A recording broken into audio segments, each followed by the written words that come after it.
네, 안녕하세요. 서울대학교 산업공학과 데이터과학 및 비즈니스 애널리틱스 연구실 박사과정 김도현입니다. 오늘은 이 그래프렉에 대해서 소개해 드리도록 하겠습니다. 네, 그래프레그를 이해하기 위한 기본 개념들에 대해서 살펴보면서 본격적인 방법론 함께 보도록 하겠습니다. 그리고 그래프레그를 평가하는 데 있어서 기본적인 일반 레그와 좀 비교를 했는데요. 그 내용과 함께 이 그래프레그를 이제 본격적으로 좀 활용하시는 분들을 위해서 좀 도움이 될 만한 자료들, 자료 몇 가지 소개해 드리도록 하겠습니다. 그리고 결론 끝으로 발표를 마무리 짓겠습니다. 그러면 기본 개념들부터 함께 살펴보겠습니다. 우선 이 그래프 레그를 한마디로 정의를 해보자면 이 전체 텍스트 코퍼스를 아우를 수 있는 이 쿼리 중심의 요약 과업에 적합한 레그 시스템을 구축하자라고 볼 수 있는데요. 이 쿼리 중심의 서머라이제이션, 요약은 결국에는 코퍼스의 전반적인 내용을 반영해야만 답변이 가능한 어떤 태스크를 의미할 것 같습니다. 뭐 가령 이 질문들을 할 수 있겠는데요. 이 데이터셋의 전반적인 주제, 테마가 뭐야? 혹은 뭐 여러 가지 뭐 지난 10년 동안에 있었던 연구들 중에서 좀 주요한 트렌드들은 어떻게 돼? 등과 같이 이 텍스트 코퍼스 전반적인 이해가 있어야만 대답이 가능한, 답변이 가능한 그러한 질문들을 이제 보통 쿼리 포커스 서머라이제이션이라고 본 논문에서는 얘기하고 있습니다. 그래서 이 그래프 레그를 이해하는 데 있어서 좀 주요 개념들을 먼저 말씀을 드리면은 뭐 레그가 반드시 이해가 되어 있으셔야 되고요. 그다음에 그래프 레그는 이 논리지 그래프를 기반으로 이루어지게 됩니다. 또 이 논리지 그래프를 대상으로 커뮤니티 디텍션이 이루어지는 그러한 방법론을 좀 따르고 있는데요. 이 부분에 대해서 살펴볼 예정이고요. 또 센스 메이킹이라는 것에 대해서 함께 또 보도록 하겠습니다. 먼저 레그입니다. 레그는 뭐 너무나 잘 알고 계실 겁니다. 이 레그는 Retrieval Augmented Generation의 약자로서 뭐 소위 우리가 믿을 수 있는 혹은 신뢰할 수 있는 자료들로 데이터베이스를 구축하고 이를 직접 이용해서 LLM으로 하여금 질문에 대한 답을 더 정확하게 생성하자라는 것이 목적이 되겠습니다. 그래서 이 레그를 이루는 구성 요소로서는 크게 세 가지 혹은 네 가지로 볼 수 있는데요. 먼저 이 검색 대상의 문서 집합인 전체 집합인 데이터베이스와 이 문서들을 뭐 청킹 혹은 뭐 여러 가지 구분한 후에 이거를 최종적으로는 임베딩 모델을 통해 벡터화한 후 저장하는 행위까지를 일컫는 인덱싱이라는 과정이 있고요. 그 다음으로는 이 DB로부터 질문과 가장 관련성이 높은 문서를 탐색하는 모듈을 리트리버라고 합니다. 그 다음에 그 리트리버로부터 탐색된 문서와 쿼리를 기반으로 답변을 생성하는 모듈, 뭐 소위 이제 LLM이 이 과정을 이 담당을 하는 것이고 이거를 제네레이터라고 부릅니다. 그럼 뭐 아주 그림으로 보자면은 다음과 같이 요약을 할 수 있는데요. 사용자가 쿼리를 주면은 쿼리와 연관이 있는 다큐멘트들이 이제 인덱싱 되어 있는 다큐멘트들이 리트리브 되고 이렇게 리트리브된 다큐멘트와 쿼리가 이제 함께 LLM에 입력이 돼서 생성이 되는 그런 과정을 거치게 됩니다. 그래서 기본적으로 이 레그는 사실 질문의 의도가 무엇인지 좀 디테일하게 보는 거 혹은 이 질문과 연관이 있는 문서를 어떻게 탐색할 것인가에 대해 초점이 맞춰져 있습니다. 즉, 이 DB 내의 문서 간의 관계 또는 연결성에 대해서는 비교적 그 관심이 낮다라고 볼 수 있겠는데요. 이제 이러한 점을 보완한 것이 바로 그래프 레그라고 이해해 주시면 될 것 같고, 그럼 그래프 레그를 구성하는 데 있어서 중요한 역할을 하는 이 논리지 그래프에 대해서 잠시 살펴보겠습니다. 이제 논리지 그래프란 다들 잘 아시다시피 지식 그래프라 부르고 이 지식 그래프는 논리지 베이스를 그래프로 나타낸 것입니다. 그럼 논리지 베이스가 뭐냐라고 봤을 때 서로 다른 두 객체의 소속 혹은 종류 그리고 두 객체 간 관계를 담은 지식 정보를 일컫습니다. 뭐 가령 저를 예시로 든다면은 저는 어떤 뭐 사람이라는 객체의 종류 안에 포함되는 객체고 그리고 저희 연구실 DSBA는 뭐 조직 정도의 어떤 개념 혹은 종류의 또 노드로 표현이 되는데요. 저는 이로써 이제 DSB의 멤버가 되는 관계를 가지게 됩니다. 그랬을 때 위에 부분은 논리지 베이스가 되는 것이고 아랫 부분은 이거를 그래프로 나타냈을 때 각각이 노드가 되고 이 멤버라는 관계는 엣지가 되는 모습을 볼 수 있겠습니다. 그래서 이거를 보통 저희가 논리지 트리플렛 혹은 트리플렛이라고 짧게 부르고 있습니다. 그리고 우측에 나와 있는 예시는 이제 저희 연구실의 졸업생은 이렇게 뭐 여러 가지 예시가 있었을 때 같은 노드라도 어, 서로 다른 관계를 가질 수 있다는 점을 보일 수 있다라는 것을 보여주는 예시입니다. 그러면 이 놀리지 그래프가 데이터베이스로서 가질 수 있는 장점을 무엇인가를 봤을 때 우선 물리적으로 적은 양의 텍스트로도 필요한 정보가 제공이 가능하다는 점입니다. 그리고 이 엔티티 간, 객체 간의 연결을 통해 직접적인 연결성이 확인될 수 있다는 점도 그렇고 또 필요한 정도에 따라서 이 노드나 관계의 종류를 직접 이 컴바인 시키고 혹은 분리시키는 등의 조절을 할 수 있습니다. 그랬을 때 놀리지 베이스를 기반으로 퀘스천 앤서링이 이루어지는 태스크가 있었는데요. 이는 사실 정답이 있는 자연어 형태의 사실적 질문에 대해서 놀리지 베이스를 통해 정답 엔티티를 산출하는 과업을 의미합니다. 뭐 가령 이제 논리지 그래프를 활용하고 텍스트로 지어진 질문에 대한 답변을 텍스트로 반환한다는 점에서 어떻게 보면 이 그래프 레고와 좀 유사한데요. 사실 이 논리지 베이스 퀘스천 앤서링이 일반화되었을 때 보통 그래프 레그다라고 볼 수 있겠습니다.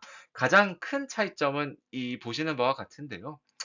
말씀드린 대로 놀리지 베이스 퀘스천 앤서링은 정확한 팩트 혹은 엔티티가 있는 반면에 그래프레그는 아시다시피 그냥 생성된 자연어 텍스트, 즉 어떤 뭐 정답이 있는 답변이 있는 건 아닙니다. 정답이 있는 답변을 내는 것은 아니라 좀 자연어로 이루어진 텍스트가 생성이 된다라는 점이 가장 큰 차이점이지 않나 싶습니다.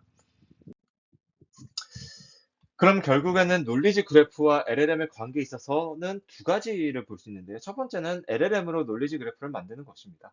뭐 대표적인 과업으로는 어떻게 보면 이 LLM의 문서별로 입력을 해서 이 엔티티 및 릴레이션으로 구성된 트리플렛을 생성하라라는 프롬프트를 입력을 하면서 진행되는 과업인데 보통 이제 놀리지 그래프 컴플리션이라고 그래서 트리플렛 중에 하나의 요소를 제외하고 해당 요소가 무엇일지 예측하는 과업을 수행하는 것이 대표적입니다. 또 두 번째는 놀리지 그래프를 LLM에 입력하는 형태가 되고 이 문서 및 패세지를 노드화한 후에 언어 모델로 이 노드 임베딩을 구하게 되면은 문서의 구조 또는 노드 임베딩 간 유사도를 기반으로 엣지가 형성이 됩니다. 그랬을 때 문서를 이때 논리지 그래프로 표시를 하게 된다면은 멀티 다큐먼트 퀘스천 앤서링 과업을 수행할 때 이 논리지 그래프를 활용하는 것이 대표적인 과업이 될 수 있는데요. 이 역시도 그래프 레그와 좀 유사한 형태가 될 수 있습니다. 그래서 제가 참고 자료를 이렇게 작성해 보았는데요. LLM 기반의 논리지 그래프 트래버스 에이전트라는 어, 태스크 혹은 방법론이고요. 쉽게 얘기하면 쿼리가 주어졌을 때 이와 가장 유사한 노드를 하나를 찾게 되고 이 노드와 연결된 그래프, 다른 노드들을 탐색하면서 필요한 정보들을 획득하는 그러한 모습이 되겠습니다. 그래서 관심 있으신 분들은 한번 살펴보시면 좋을 것 같습니다. 다음으로 커뮤니티 디텍션입니다. 이 커뮤니티 디텍션은 그래프 클러스터링의 방식 중 하나입니다. 결국에는 기본적으로 그래프 상에서 비슷한 노드들은 서로 연결 혹은 밀집되어 있을 것이다라는 가정하에 진행이 되는 것이고요. 이 커뮤니티 디텍션의 핵심 개념은 모듈러리티라고 해서 우리가 보통 클러스터링을 얘기할 때 클러스터링 내에 뭐라 그럴까요? 존재하는 애들은 서로 가까이 클러스터 간의 거리는 멀게라는 것을 좀 중요하게 여기지 않습니까? 그와 기반한 지표들도 있고요. 그것처럼 커뮤니티 내의 연결은 많고 커뮤니티 외에 연결을 적을수록 모듈러리티는 높아지고 이 모듈러리티가 높아질수록 좋은 커뮤니티들이 디텍트 되었다라고 볼 수 있습니다. 결국에는 이 모듈러리티를 어떻게 정의하고 어떻게 최적화하느냐가 이 커뮤니티 디텍션의 방법론이라고 볼 수 있겠습니다. 뭐 대표적인 방법론으로는 다들 잘 알고 계시는 루베인 알고리즘이 있는데요. 크게 두 가지 단계로 구성이 됩니다. 로컬 무빙과 어그리게이션이고, 로컬 무빙에서는 각 노드를 모듈러리티를 높이는 커뮤니티로 할당하고 이때 그rid 서치를 통해 할당이 되고 이렇게 로컬 무빙이 완성된 커뮤니티를 하나의 노드로 간주해서 새로운 그래프로 이제 압축을 하게 됩니다. 그래서 우측에 보시는 그림과 같은데요. 기본적으로 나타나 있는 노드들을 이 커뮤니티로 구분을 하고 이 같은 커뮤니티에 있는 애들을 하나의 노드로 간주를 하게 됩니다. 그러면 다시 또 이 상황에서 하나의 또 다시 로컬 무빙이 진행되고 이런 식의 과정이 반복이 되는데요. 이때 1단계에서 더 이상 노드 이동이 일어나지 않을 때, 혹은 전체 모듈러리티가 증가하지 않을 때, 그리고 그래프가 축소되지 않을 때, 비로소 종료가 됩니다. 결과적으로는 보시는 것처럼 계층적 구조의 커뮤니티, 그리고 노드의 커뮤니티 할당 결과를 얻을 수 있게 되는데요. 이게 좀 단점이 있다면은 전체 커뮤니티의 모듈러리티에만 초점을 맞추게 되면서 같은 커뮤니티에 있는 노드 간의 연결성이 확보되지 않는, 즉 노드가 커뮤니티 안에 있는데도 노드 간에 연결되어 있지 않은 경우가 발생한다는 단점이 있습니다. 그래서 우측에 보시는 그림과 같은 현상이 나타날 수 있고, 이거를 보완하고자 제안된 것이 레이든 알고리즘입니다. 제가 발음이 정확히 된 건지 모르겠는데요. 레이든 알고리즘은 이제 모든 커뮤니티가 내부적으로 다 연결되어 있음을 보장하는 알고리즘이고요. 앞서 보셨던 두 가지 과정 안에 리파이먼트라는 과정이 추가된 것입니다. 즉, 각 커뮤니티별로 수행되는 작업으로서 커뮤니티 내의 노드를 개별적인 커뮤니티로 간주해서 서로 잘 연결되어 있는 노드들끼리 새로운 커뮤니티를 형성하도록 합니다. 그러면은 무조건적으로 같은 커뮤니티에 있으면은 다 연결이 되어 있는 상황이 되죠. 그래서 연결되어 있지 않은 노드들은 개별적인 커뮤니티가 되는 그런 모습을 보이게 됩니다. 그래서 뭐 예시를 들자면 아까 같이 똑같이 무빙 알고리즘이 적용되고 요 안에서 리파이먼트가 한 번 더 적용이 되는 모습을 보입니다. 그러면은 이제 원래는 파란색으로 되어 있던 커뮤니티가 다시 파란색과 주황색으로 나눠지고, 혹은 여기서 초록색이네요. 네. 초록색으로 되어 있던 커뮤니티 내에 주황색과 보라색으로 커뮤니티가 나눠지고, 이걸 기반으로 어그리게이트가 진행이 되는 것입니다. 그 이후에는 다시 또 같은 과정이 또 진행이 되는 모습을 볼 수 있습니다. 그리고 마지막으로 센스 메이킹입니다. 센스 메이킹은 이제 뭐 위키피디아에서 가져온 정의대로라면 이렇게 다음과 같고요. 결국에는 연결 관계를 이해하고 미래를 예측하여 효과적으로 행동하기 위한 뭐 지속적인 노력 정도로 얘기를 하고 있는데요. 결국에는 이제 우리에게 주어진 정보를 어떻게 연결할 것이냐, 혹은 내재적으로 이미 연결되어 있는 연결 관계를 어떻게 찾을 것인가가 이 데이터 사이언스 관점에서 보는 센스 메이킹이다라고 볼 수 있습니다. 뭐, 여기에 나아가서는 주어진 정보 중에서 어떤 것이 특별히 또 중요한가, 즉, 그 식별성을 확보해야 되는 또 필요성이 있습니다. 결과적으로 이 부분은 어떻게 연결을 시킬 수 있냐면 LLM 혹은 쿼리를 활용함에 있어서 쿼리에 가장 적합한 혹은 연관이 있는 정보가 무엇인가를 식별할 수 있어야 된다는 말과 또 일맥상통합니다. 네, 지금까지는 이 그래프 레그를 이해하기 위한 기본 개념들을 살펴보았고요. 그래프 레그에서 제안하는 문제에 대해서 본격적으로 살펴보고 나아가서 방법론도 함께 살펴보겠습니다. 일반적으로 이제 우리가 흔히 벡터 레그라고 부르는 것들은 코퍼스의 양이 많을 때 아까 조금 전에 보셨던 글로벌한 센스 메이킹 능력이 부족하다는 점을 지적하고 있습니다. 즉, 글로벌 센스 메이킹이란 코퍼스의 전반적인 내용을 바탕으로 진행되는 센스 메이킹이라고 볼 수 있고, 그러면 이 글로벌 센스 메이킹이 언제 필요한가 보았을 때, 뭐 가령 제가 지금 공동 연구로 진행 중인 주제이기도 한데요.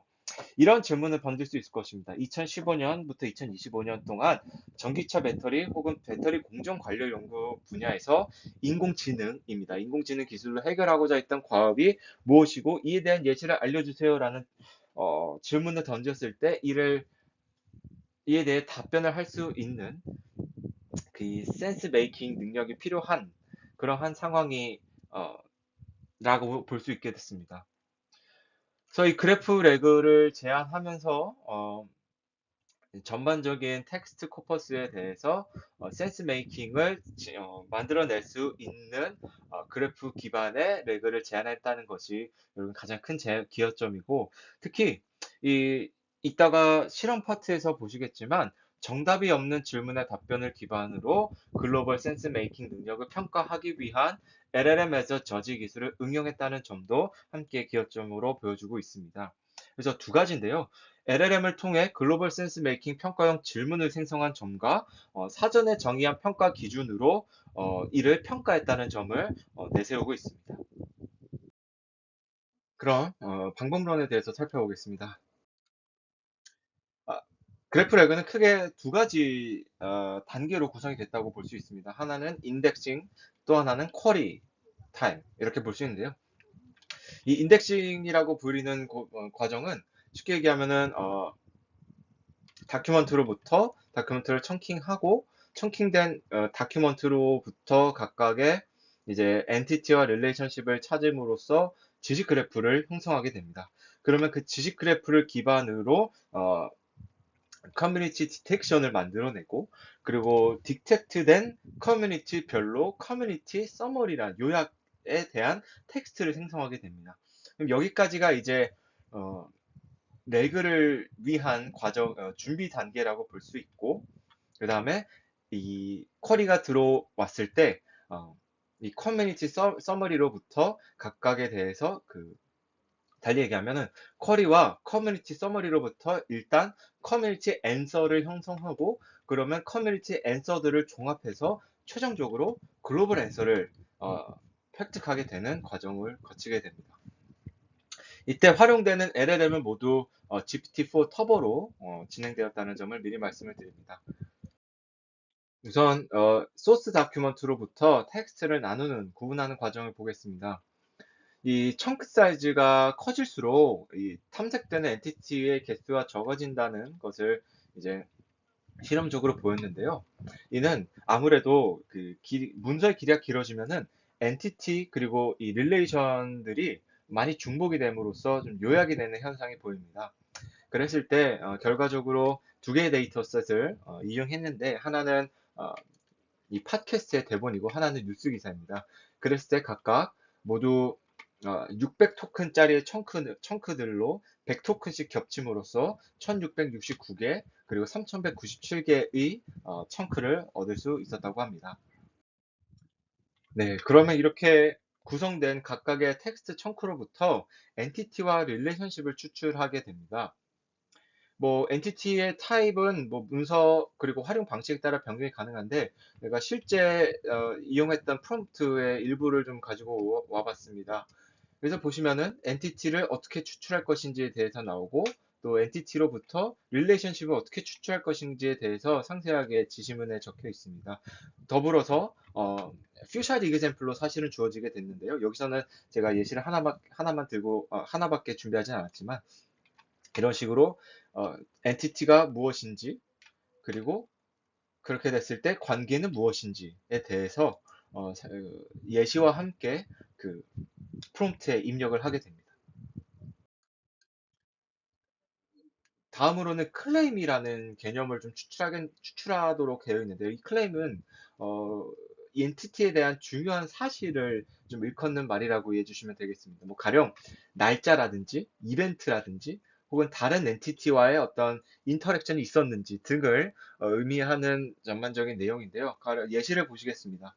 뭐 여기서 subject entity, 뭐 쉽게 얘기하면 주어 그리고 목적어, 아니 목적이 아니라 뭐라 할까요? 어, 네, 목적어가 되겠네요. 네. 그럼 claim type, 뭐 claim status 이런 식이 있는데요. 뭐 쉽게 예시를 보자면 컴퍼니 A, 거버먼트 에이전시 B가 있고, 이거에 대한 어떤 상황인지를 이제 클레임 디스크립션으로 나타낸 것이고, 그 클레임을 어디서부터 얻었는지까지도 좀 보일 수 있도록 지시문을 이렇게 작성한 상황입니다. 그리고 이 텍스트 청크에서 엔티티와 릴레이션십을 찾기 위해서, 또 최대한 많이 꼼꼼히 찾기 위한 방식으로 셀프 리플렉션을 진행했습니다. 다음 보시는 것처럼 LLM 스스로 이 답변에 대해서 평가한 후에 필요한 경우 답변을 재생성하도록 유도하는 프롬프팅 기술이라고 볼 수 있는데요. 그 횟수를 가령 5번이든 3번이든 이렇게 정함으로써 이제 최대한 많이 같은 청크에서 엔티티와 릴레이션십을 추출할 수 있도록 하는 방식이다라고 보시면 되겠습니다.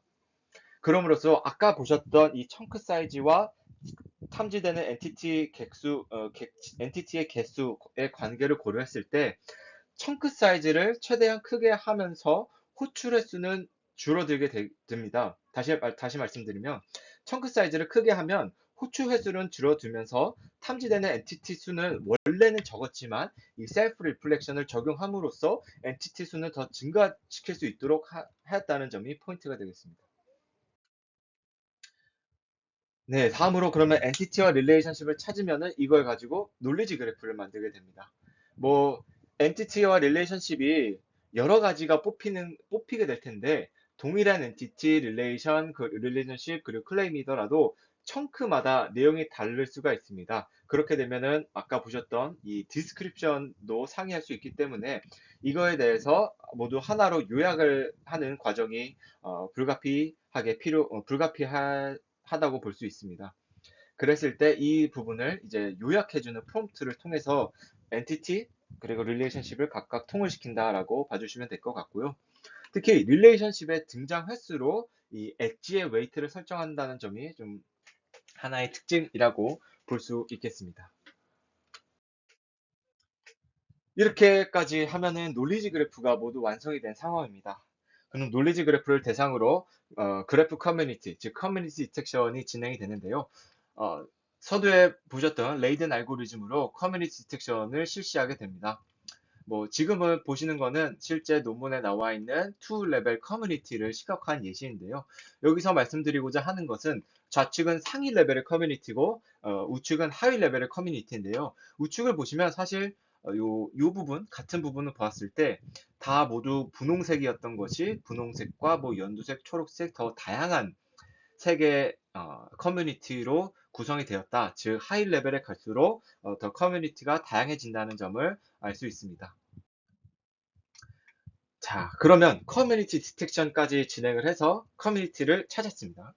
그러면 이 각각의 커뮤니티를 나타내는 정보를 획득하는 과정이 필요하고 그거를 이제 커뮤니티 서머리를 구하는 과정이다라고 이해해 주시면 되겠습니다.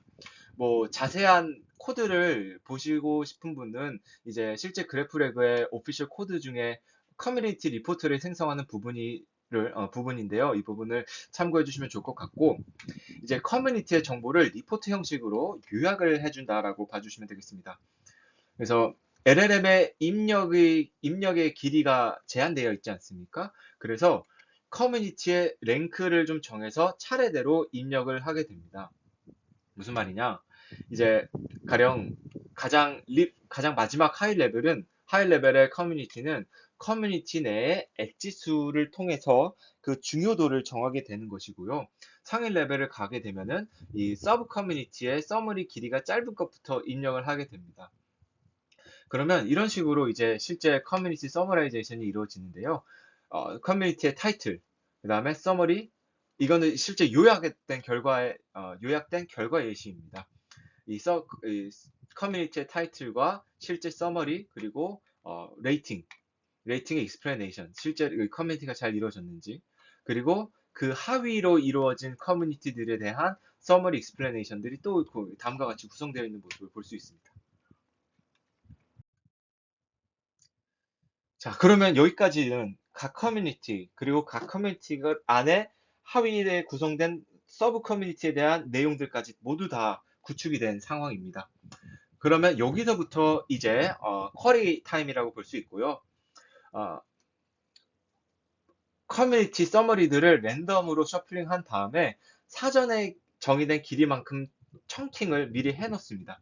그러면은 이제 쿼리가 들어오게 되면은 쿼리와 연관되어 있는 커뮤니티의 서머리들을 이렇게 죄송합니다. 이제 쿼리가 들어오게 되면은 각 로컬 서머리마다 앤서를 이제 구하게 됩니다. 이거를 이제 로컬 앤서라고 부르게 되고요.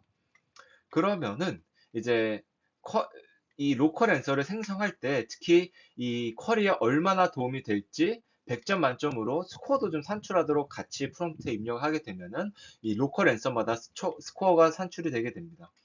그러면은 이 높은 점수부터 로컬 앤서가 다시 한번 이제 쿼리와 함께 입력이 글로벌 앤서를 획득하기 위해서 입력이 되는데 이때 높은 점수부터 로컬 앤서가 결국에는 이 토큰 사이즈에 맞춰질 때까지 입력이 되어 최종적으로 하나의 글로벌 앤서가 생성이 된다라고 보시면 되겠습니다. 방금 보셨던 거는 이제 레벨이 하나였는데요. 지금은 레벨이 두 개인 애들을 볼 수 있겠습니다. 그러면 루트 커뮤니티가 있고 그 하위 커뮤니티가 있었을 때 하위 커뮤니티로부터 서머리를 구할 수도 있고 아까 보셨던 것처럼 루트 커뮤니티로부터 서머리를 이용할 수도 있는 상황입니다. 여기서는 이제 그 하위 커뮤니티로부터 로컬 앤서를 구하고 그 로컬 앤서로부터 다시 글로벌 앤서를 구하는 그런 과정을 볼 수 있겠습니다. 방법이 굉장히 쉽죠. 핵심은 각 커뮤니티로부터 이 그래프 서머리를 어떻게 요약하는지가 좀 핵심이 될 것 같고 또 하위 커뮤니티에 있는 애들을 어떻게 또 내포할 것인지를 아까 이제 결과물을 통해서 함께 보셨습니다. 그러면 이 그래프 레그를 일반 레그, 즉 벡터 간의 뭐 쿼리와 또 청크의 벡터 간의 유사도를 기반으로 한 일반적인 레그를 좀 비교했는데요. 이에 대한 실험 결과 함께 보시도록 하겠습니다. 그래서 앞서 말씀드렸던 것처럼 정답이 없는 질문에 대한 답변을 평가하기 위한 LLM as a Judge 과정에 대해서도 기여점이 있다라는 점을 말씀드렸고 그중 첫 번째인 질문을 생성하는 과정입니다. 즉 글로벌 센스 메이킹에 적합한 그거를 평가하기 위해 적합한 질문들을 생성하는 과정이고 결과적으로는 다음과 같은 과정을 단계로 이제 질문이 생성이 됩니다. 먼저 특정 사용자의 상황을 가정하고 이에 대한 정보를 입력함으로써 페르소나를 생성하게 됩니다. 그러면 각 페르소나별로 수행하고 싶은 과업을 미리 선정하게 되는데요. 이거를 이제 같이 입력을 하게 됩니다. 그러면은 결과적으로는 페르소나별로 수행하고 싶은 과업에 대해서 원하는 개수만큼 질문을 생성하도록 프롬프트를 구성해서 LLM을 통해 질문을 생성하게 됩니다. 요 좌측이 이 질문을 생성하는 과정에 대해서 알고리즘으로 표현한 것이고요. 그랬을 때 요 실험에서는 5개의 페르소나 그리고 5개의 과업 그리고 각 다섯 그리고 그 질문의 개수를 5개로 설정해서 총 125개의 질문이 각 데이터셋마다 생성된 것을 확인할 수 있습니다. 뭐 실제 데이터셋별 평가용 질문에 대한 예시를 가져왔는데요. 여기 보시는 것처럼 유저의 즉 페르소나에 대한 설명이 있고 태스크가 하나 주어져 있고 거기에 대한 5개의 질문이 나오게 됩니다. 이 페르소나와 태스크를 설정해서 질문을 생성하는 이 뭐랄까요? 로직 과정이 뭐 비교적 합리적으로 보이게 됩니다. 다만 이 사용자 정보를 어떻게 사전에 정의 혹은 설정했는지에 대해서는 나오지 않았습니다. 그러고 나서 이 질문에 대해서 평가를 하기 위한 평가 기준은 다음과 같이 설정을 했는데요. 평가 기준은 총 4가지로 구성되어 있습니다. 뭐 실험 1과 실험 2가 있는데요. 실험 2에 대해서는 후에 다시 말씀드리겠습니다. 우선 실험 1에 대한 평가 기준을 보시자면 comprehensiveness, diversity, empowerment, 그리고 directness가 있습니다. 뭐 앞에 3개와 달리 directness는 보시는 것처럼 얼마나 간결하고 정확하게 답변을 제공하는가에 대한 평가 기준인데요. 다이렉트니스는 특히 이 컴프레hensiveness와 다이버시티와 좀 트레이드오프의 관계입니다. 즉 컴프레hensiveness가 높고 다이버시티가 높게 된다면은 사실상 답변이 좀 풍부하고 구체적으로 나와 있기 때문에 비교적 간결성과는 멀게 된 상황입니다. 그러면 이제 다이렉트니스 점수는 낮게 되기 때문에 평가 기준에 대해서 잘 평가가 이루어졌다라는 하나의 장치라고 볼 수 있게 됩니다. 그러면 이제 평가 방법은 서로 다른 두 방법론으로 획득한 답변으로 이제 1대1 대결을 통해서 승, 패, 그리고 무승부를 결정하도록 합니다. 그래서 이거를 총 5번씩 진행을 하고, 다만 좀 여기서 의아한 점이었는데요. 만약에 A와 B 답변이 있을 때 A 기준으로 2승 2무 1패가 된 경우에는 무승부 처리가 됩니다. 즉, 누구 하나가 3승이 되어야만 어, 얘가 승 혹은 패로 인정이 된다는 메저리티 보팅을 진행했다고 합니다. 근데 제가 봤을 때는 사실 2승 2무 1패면은 이긴 거라고 봐야 될 것 같거든요. 네, 근데 아무튼 뭐 저자들도 이 부분이 좀 문제가 될 수 있다고는 직접적으로 언급한 상황입니다. 그래서 평가를 위한 프롬프트의 실제 프롬프트를 다음과 같고요. 뭐 실제 평가 결과 예시입니다. 퀘스천이 있고 각 답변, 각 이제 방법론마다 나온 답변이고 이 답변을 다시 LLM의 우측에 좌측에 있는 프롬프트에 넣어서 생성된 그 LLM의 평가 내용입니다. 뭐 컴프레시브니스 누구고, 다이버시티 누구고, 인파머먼트 누구고, 네, 이런 식으로 나오게 됩니다. 자, 그러면 베이스 라인이 어떻게 됐는지, 어떻게 설정됐는지를 보시면 우선은 커뮤니티 디텍션을 4개의 레벨로 구성한 후에 각 레벨로부터 얻어지는 커뮤니티 서머리를 이용한 점을 비교했습니다. 뭐 쉽게 얘기하면은 가장 그 루트 커뮤니티로부터 루트 레벨의 커뮤니티, 그리고 하위 총 3개의 하위 레벨까지 비교를 하는 것이 되겠고요. 이 모두 다 그래프 레그이긴 합니다. 다음은 이제 텍스트 소스를 이용한 것인데요. 즉 이제 방법론에서 제한한 커뮤니티 서머리를 이용한 것이 아니라 실제 문서들의 요약문으로 진행이 됐다는 점인데요. 이제 엔티티와 릴레이션십까지 구축한 상황에서 일반 레그처럼 문서들을 청킹한 후에 랜덤 셔플링을 진행합니다. 그러면은 이제 쿼리 임베딩과 유사한 임베딩의 엔티티를 최대 20개를 추출하고 그 엔티티가 포함된 이 다큐멘트 청크를 선택하게 됩니다. 그러면은 이제 이 청크가 하나의 커뮤니티 서머리가 된다라고 이해해 주시면 될 것 같고, 그 실제 문서로부터 요약문이 형성이 되고 그 요약문이 아까 보셨던 로컬 앤서를 구하는 데 있어서 사용이 되는 것입니다. 그리고 마지막으로는 일반적인 렉입니다. 텍스트 청크를 벡터화해서 쿼리와 유사도가 높은 임베딩의 청크를 선택하고 프롬프트에 입력하는 아주 전형적인 렉입니다. 뭐 실험 구성 요소인데요. 모든 생성문은 모두 다 이 8000 토큰으로 길이를 설정하였고, 그 다음에 그래프 인덱싱은 다음과 같이 진행이 되었다고 합니다. 그리고 말씀드렸던 것처럼 GPT-4 터보를 이용했다는 점도 함께 언급하고 있습니다. 자, 그러면 첫 번째 실험부터 하나씩 살펴보겠는데요. 첫 번째 실험에 대한 우선 데이터셋별로 노리지 그래프 내에서 각각 노드가 몇 개 엔티티가 몇 개 생성이 되었는지, 그리고 릴레이션십이 몇 개 생성되었는지를 확인할 수 있고, 특히 이 부분이 좀 중요한데요.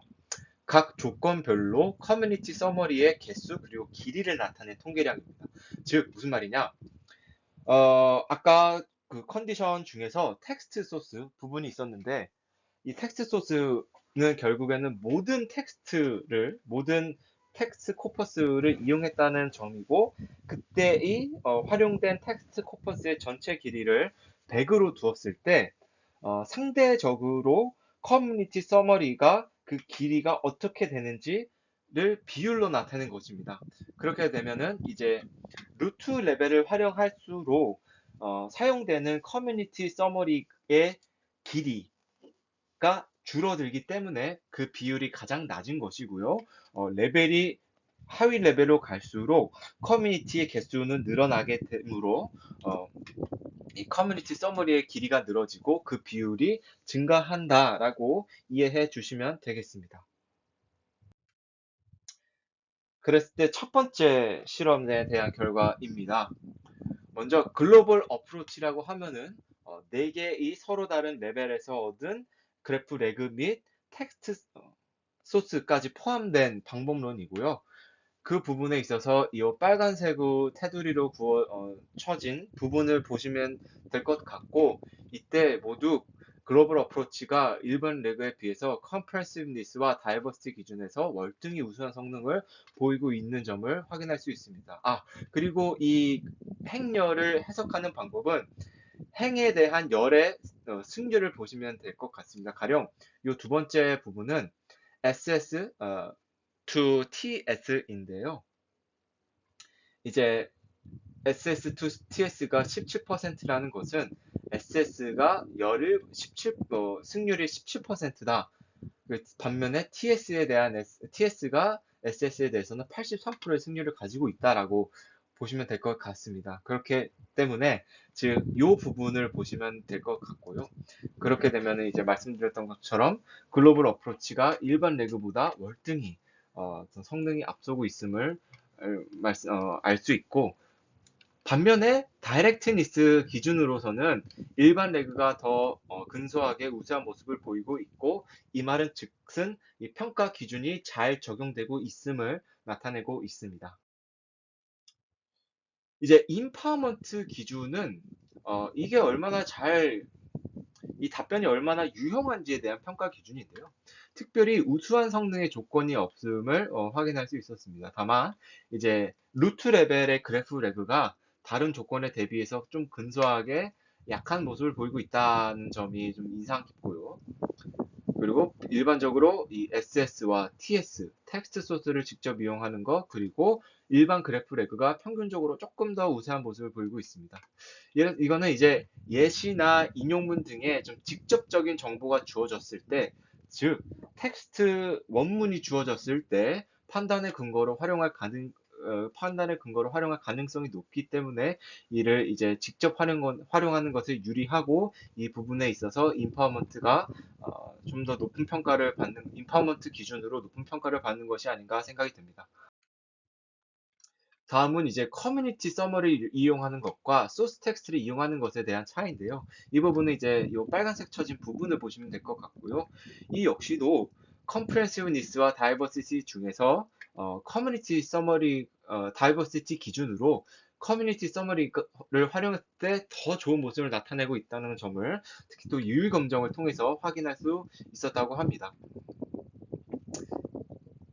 다만 제가 봤을 때는 이 표로 보았을 때는 뭐 C0 또한 좀 좋은 모습을 보이고 있는데요. 뭐 저자들은 유의 검정을 했을 때 C0는 유의하게 더 좋은 모습을 나타내고 있지는 않다라는 결론을 낼 수 있었다고 합니다. 다만 C0를 보자면은 사실 DB로 활용됐을 때 아까 보셨던 것처럼 실제 전체 코퍼스의 길이 대비 활용되는 토큰 수가 굉장히 짧기 때문에 어, 그 루트 레벨의 그래프 레그를 활용함에 있어서는 이 가성비가 좋다 혹은 효율성이 굉장히 높다라는 점을 강조할 수 있을 것 같습니다. 다음은 두 번째 실험입니다. 이 답변으로부터 획득되는 클레임을 통한 컴프레hensive니스와 다이버시티를 좀 수치화해서 비교한 실험입니다. 이제 다만 아까 보셨던 인덱싱 과정에서 구한 뭐 클레임을 어떻게 활용하는지에 대해서는 따로 언급이 없지만, 여기서는 생성된 답변으로부터 클레임을 얻고 그 클레임을 통해서 어떤 수치를 구해서 컴프레hensive니스와 다이버시티 기준으로 비교를 하자는 것이 두 번째 실험의 목표입니다. 이제 생성된 답변으로부터 LLM 기반의 클레임 추출기를 통해 클레임을 추출하게 되고요. 이를 통해서 컴프레시브니스는 답변별로 추출되는 평균 클레임 수, 즉 얼마나 어, 디테일하게 이 클레임을 잡고 있느냐가 컴프레시브니스를 판단하는 기준이 되는 것이고, 또 이 클레임을 기준으로 클러스터링을 적용했을 때 얼마나 많은 클러스터를 발견할 수 있느냐는 결국에는 얼마나 다양한 주제를 잘 다루고 있느냐를 보여주는 것이기 때문에 이를 수치화해서 나타낸다고 보시면 되겠습니다. 이때 어글로머리티브 클러스터링을 진행했는데 클러스터 간에 거리를 나타내는 지표는 결국에는 루지엘을 네, 즉 1-루지엘 값으로 어, 나타냈다고 합니다. 즉 루지엘이 높을수록 거리가 짧게 되는 곳이지요.